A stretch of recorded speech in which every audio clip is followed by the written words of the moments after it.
Frères et sœurs, bonjour. Cette semaine, nous célébrons l'anniversaire de l'armistice, la fin de la guerre de 14-18, qui a été ce conflit si meurtrier qu'il a endolori de manière durable notre continent et au-delà de notre continent, la planète tout entière. Nous célébrons donc cette semaine la paix après la guerre. Et comme tous les ans, ce 11 novembre, nous rejoint dans notre fête liturgique, nous autres catholiques, la fête liturgique de Saint Martin.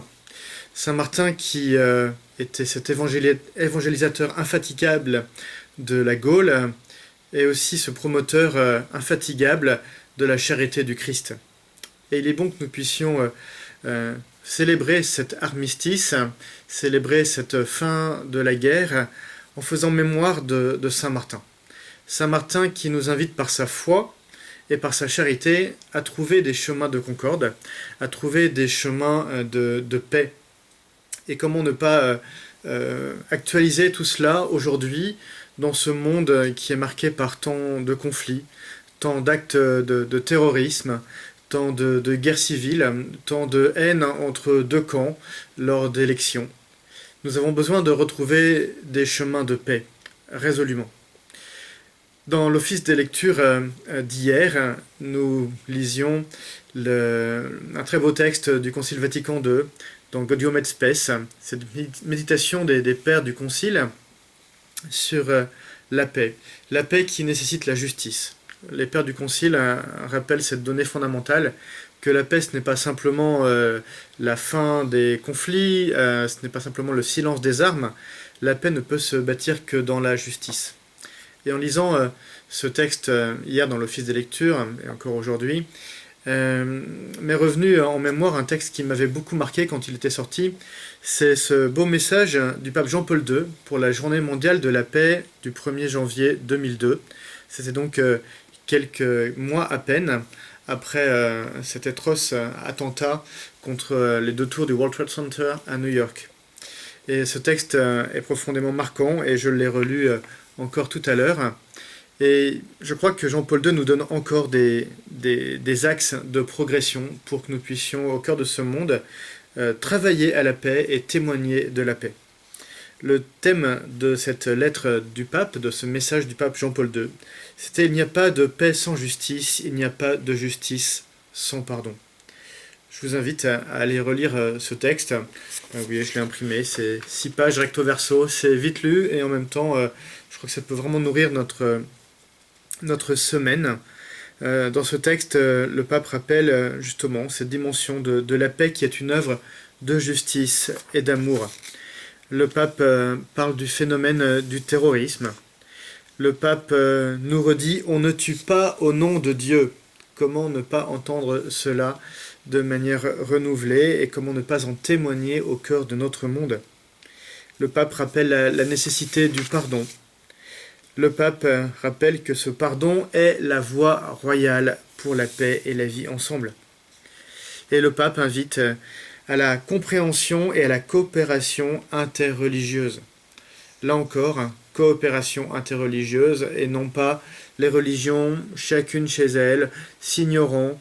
Non, nous sommes invités au contraire à dialoguer de plus en plus avec nos frères et être au cœur du monde des relais de cette écoute mutuelle, de cet émerveillement mutuel.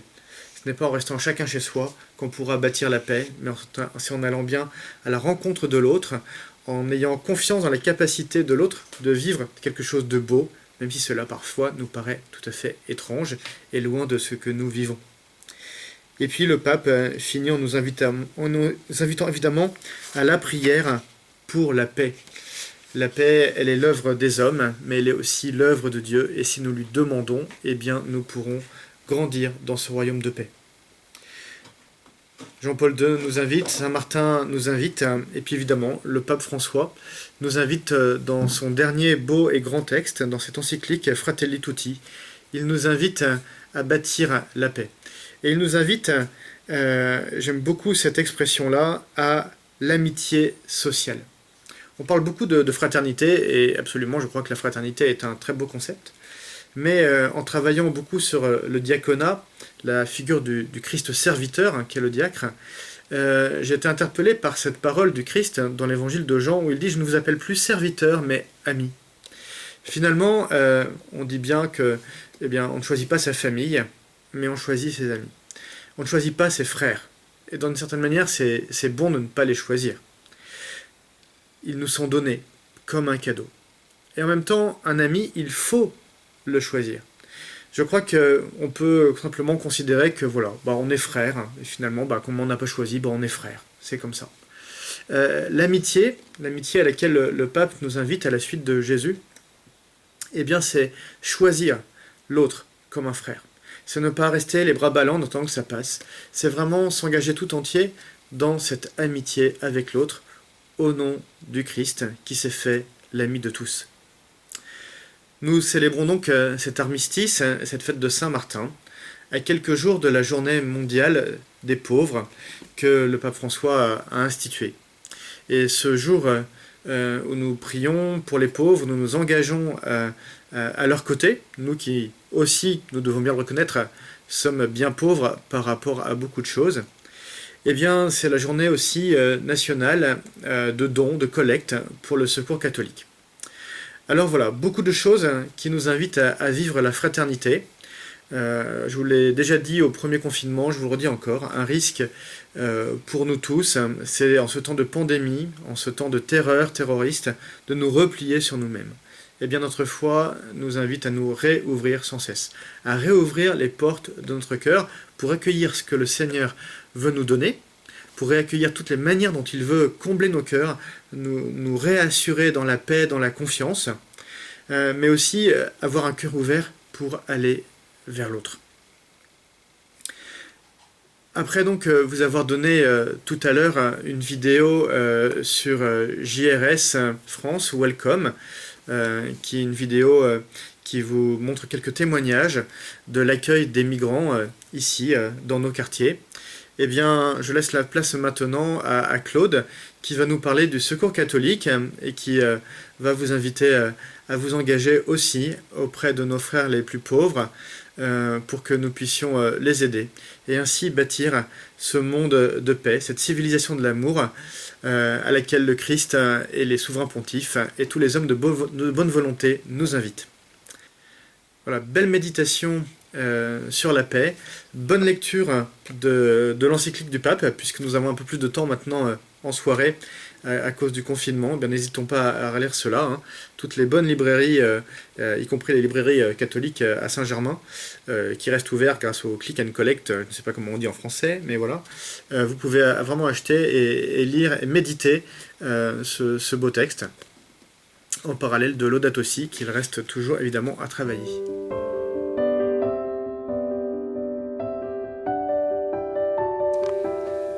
Claude, peux-tu nous dire ce qu'est le Secours catholique ? Alors, le Secours catholique a été créé par Monseigneur Rodin en 1946, au lendemain de la guerre, vu toutes les misères matérielles, humaines, psychologiques, traumatismes. Donc, pour être auprès des plus démunis, des plus pauvres. Et puis, ça s'est étendu en France, dans le monde entier. Il y a Caritas, qui est présent dans tous les pays du monde, voilà, sur tous les continents. Et en France, et dans les Yvelines, il y a une délégation. Et nous avons une antenne ici, sur le groupement de la Sainte Trinité. Quelles sont les activités que vous faites ici ? Alors, principalement, on a commencé déjà depuis une douzaine d'années un accueil café pour lutter contre la solitude. Et puis, en écoutant les personnes partageant leur solitude, on a vu qu'ils avaient besoin d'accompagnement administratif, remplir des papiers, que certains avaient des problèmes de langue. Donc, on a mis non seulement le mardi après-midi l'accueil administratif, enfin l'accueil café, le mercredi matin l'accueil administratif, et puis de l'apprentissage de cours de français, initiation, perfectionnement, et enfin de l'accompagnement scolaire certains soirs, et devant des désirs de personnes, un petit atelier couture. Est-ce qu'il vous arrive de faire des sorties, des choses comme ça ? Oui, alors on essaye chaque année, ça a été plus dur cette année, on en a fait un peu cet été, des sorties culturelles, c'est-à-dire des fois aller au théâtre, au cinéma, au cirque, aussi aller avec des enfants dans des parcs pour jouer, bâtisseurs en herbe. On a réussi cette année à envoyer au patronage chaque vacances des enfants On a envoyé en camp scout aussi certains jeunes. Et puis avec les adultes, on va dans des visites promenades en particulier. Qui sont les personnes qui viennent à votre rencontre? Alors c'est très hétérogène. On a de 85 ans à 20 ans.